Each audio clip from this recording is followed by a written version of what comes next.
Alright friends, welcome back, and today I wanted to make a comprehensive video on how to fix and correct your dopamine system. Now, I've kind of wondered for a little bit why I've been so hyper fixated on fixing my dopamine system and why my dopamine system always seems to be a bit of an issue. And then I came to the realization that the biohacking lifestyle, especially if you look at someone like Tony Huge, is very inherently dopaminergic, right? We're all people who are trying to be the best versions of ourselves, live our best lives. A lot of people are very entrepreneurial. We're all reaching to be the best, right? Have the best experiences, the best physique, the best life, make the most money, live in the best places. So inherently with the biohacking lifestyle, I think there's a lot of draw towards a more dopaminergic lifestyle, which is not a bad thing inherently, but I do think it can lead to some problems and to some dysregulation in the dopamine system.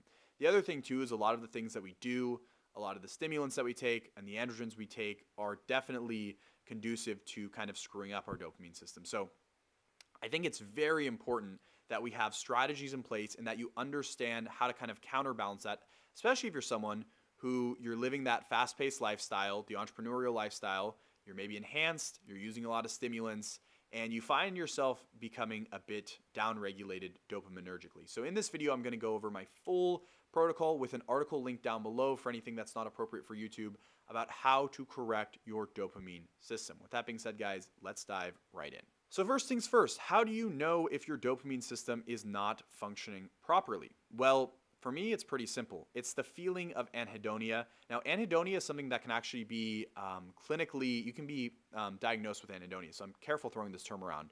But essentially, things that used to make you happy and excited and motivated don't anymore. So that song, that TV show that used to be like, oh, this is such a great song. It's like when you listen to a song for the first time versus the 100th time. The 100th time it becomes a lot less interesting and cool. But that's just kind of how all life is, right? Life is less motivating. Little things don't make you as interested or excited anymore, and you kind of fall into this anhedonic trap, right? And this can be very problematic for your mental health, your motivation, for kind of everything. So it's important to know how to pull yourself out of this when this happens. And I've noticed this for myself. Again, times where I've been in very dopaminergic states, right, where either I've partied a bit too much or I've used pharmacology and overused certain stimulants that were very dopaminergic. I've noticed this has happened, right? And so again, through my trial and error, I feel like I've kind of learned how to fix this. And so again, in this video, I want to go through how to fix this. I just wanted to first kind of go through kind of how to recognize if you might be having dopaminergic based issues. And again, too, take a look at your lifestyle, right? Are you on a lot of androgens? Are you using stimulants regularly? Are you using maybe party drugs regularly? Are you partying a lot? Are you living that ultra fast paced lifestyle? Those might be indicators that your dopamine system's in a bit of a problematic spot. So in this video, again, I'm going to go through kind of how to correct it. So the first thing that's very important is going to be a concept known as dopamine fasting. Now, I've talked about this before. Leo talked about this before. In fact, Leo had a lot of great content on correcting your dopamine system. But I think dopamine fasting is very important. And dopamine fasting is essentially cutting out dopaminergic activity out of your life. Now, this is going to be very difficult and not fun, but it's things like cutting out the music or, cutting out the stimulants or cutting out watching that TV show. The more dopaminergic activity you can cut out, music's a big one for a lot of people, the better success you will have. Again, this will not be fun. This will not be enjoyable. You will probably be pretty miserable doing this, but I guarantee you it will make it much more worth it in the long run. So when you're doing this protocol, guys, I recommend keeping your stimulants as low as possible. Ideally, no stimulants or titrating them down to nothing. And I recommend trying to find 2 or 3 things that are highly dopaminergic in your life that you can cut out, whether it's clubbing, partying, or music or TV, whatever it may be. Cut those things out. Obviously, don't cut out things that are dopaminergic, like going to the gym or exercising or seeing your girlfriend or seeing your family. Those are things that you should be doing regardless, but cut out the more unnecessary dopaminergic things out of your life. Now, again, this protocol I think should be done on average for 2 to 4 weeks. So keep in mind that this is only 2 to 4 weeks out of your year. You're not doing this regularly. So try to keep that in mind while you're doing it. But the very first thing that I think is very important is dopamine fasting. Food is another one that you can cut out. Eat a more bland diet. Make your life as boring as possible intentionally, okay? The second thing that I think is important when it comes to correcting your dopamine system is dopamine antagonism, okay? Now, a lot of people typically do this through something like Seroquel. That was kind of the old thing. My thing that I like for this is something called L-THP. Now, it's a more natural, more suitable alternative to something like Seroquel. Use it before bed, it will make you tired. And I found that L-THP regularly before bed not only helps to improve my sleep, but if I use it consistently, again, for that kind of 2 to 4 weeks, I find that it has a very profound effect on my dopamine. Stimulants hit much harder. I feel much better. Little things start to excite me again. So I highly recommend using a little bit of L-THP, using that dopamine antagonism before bed. And I'll also, again, L-THP is a lot easier to use than something like Seroquel. Even Seroquel at a low dose can kind of knock some people out and make them super unmotivated. So again, keep that in mind. Again, during this protocol, guys, you need to remember that you're not going to be feeling your best. You're not going to be cognitively at your peak. But what's important, okay, is that you're resetting your dopamine system. So again, this is not the protocol where if you have finals, you're going to do this protocol. This is the protocol that you're going to want to do, if you're more so kind of leaning into trying to fix that dopamine system. So first thing, dopamine fasting. Second thing, L-THP. And then the third thing will be in this next section. The third thing that I think is crucial for dopamine repair is, you guessed it, 9-MeBC. Now, 9-MeBC has been shown in studies to be very good at helping to repair dopaminergic neurons. It's also a monoamine oxidase inhibitor, meaning it's going to raise certain neurotransmitters. In my opinion, this is probably the single best tool that you can use to help to repair your dopamine system. The main side effect, some people argue that some beta-carbolines might be neurotoxic. We don't see that from 9-MeBC yet, but it's not something I would use really long term. But it is worth noting. And also be careful in the sun. It does make you more sensitive to the sun. But 9-MeBC is one of the single best tools we have for repairing your dopamine system. And what's great about it too is that it also does give you a little bit of motivation. So that way, when you're kind of cutting out stimulants and stuff, you're not going to just be dead all throughout the day. But when it comes to actually fixing and repairing those dopaminergic neurons, 9-MeBC is one of my absolute favorite things that you can kind of deploy. Okay, so the fourth thing that I think is crucial when you're on this protocol is to use something like a Cerebrolysin. Sorry, blanked on the name for a second. Cerebrolysin to raise neurogenesis. Now, you can use whatever you want for neurogenesis, whether it's an SSRI or Atomax or P21, but I think a course of Cerebrolysin during this time will be critical in helping your brain to kind of reset and kind of heal itself from some of the damage that you've induced to it, okay?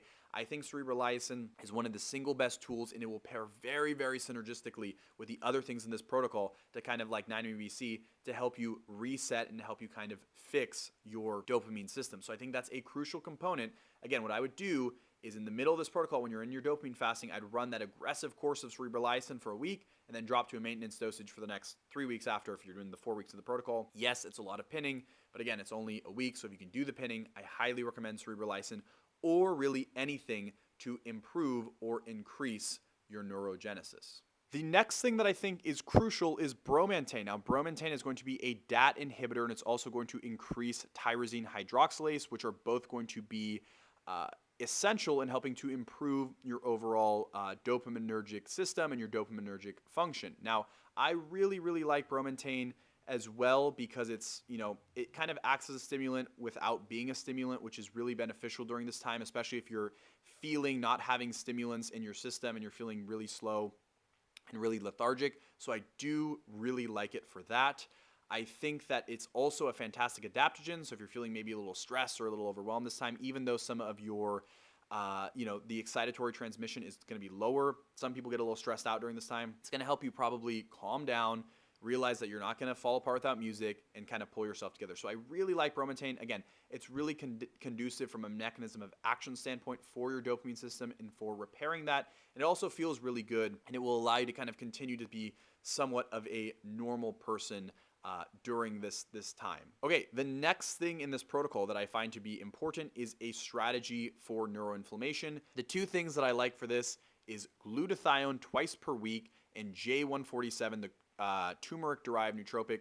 These two are fantastic for helping to kind of, decrease neuroinflammation. And anytime neuroinflammation is lower in the brain, I think the brain is in a much better spot to heal itself than when it's going to be excessively inflamed. So I really find that, promoting neuroinflammation is going to be key in this protocol. Now, the final component to this protocol is one called Agolmelatine. Now, Agolmelatine is going to be a melatonin receptor agonist, but it's also going to block certain serotonin receptors, which is then going to lead to an increase in dopamine transmission, okay? As you guys know, a lot of the neurotransmitter systems can be intertwined. So when you use the Agolmelatine, you will notice an increase again in dopamine transmission. So I think this is something as well that can be implemented into the protocol when it comes to increasing your dopamine transmission and kind of getting your dopamine transmission back on track. Now let's discuss some natural supplements and things that I think are going to be critical during this time.